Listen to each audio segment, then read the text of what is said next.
Hundreds of millions of years ago, our planet succeeded in creating a climate and conditions suitable for supporting life. For all those years, it's been making use of its self-cleaning capacity. Slowly but surely, residual matter from living organisms is washed out to sea as silt by the rain and the rivers. As the tectonic plates shift, the silt on the ocean floor melts into the hot core of the Earth.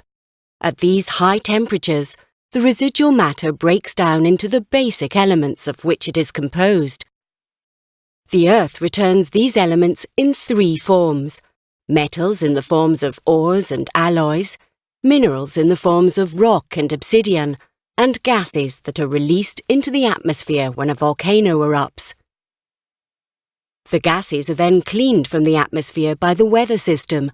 This washing water fertilizes the land and starts off the life cycle again. Our consumer society is growing at such a speed that the Earth cannot replenish itself fast enough and is gradually becoming exhausted. It's becoming ever more difficult to find the raw materials we need, and the remaining waste forms a huge problem.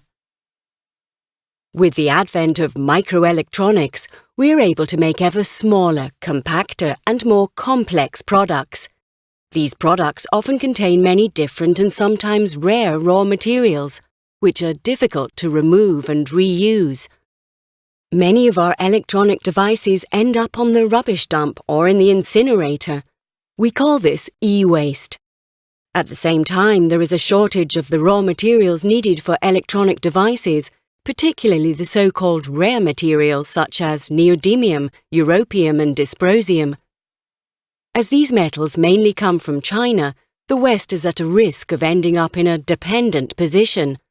For this reason alone, it's necessary to recycle e-waste as much as possible. And this idea fits perfectly with our goal of having no waste, the Zero Age. As early as the 1960s, a process was developed that is actually both a miniaturization and an accelerator of the Earth's system of recycling its residues. This process is called elementary retraction. In several steps, residual products are processed in a way that returns the metals they contain to their pure form. The process delivers the same three product forms as the Earth: metals or alloys, obsidian, and gases. Resembling the process in the atmosphere, the gases are purified in a gas washer. The artificial fertilizer produced by this method is suitable for agriculture.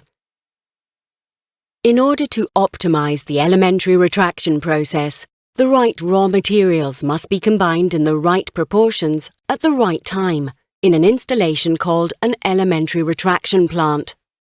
This requires thorough knowledge of the chemical processes involved and a carefully calibrated mixture of residues.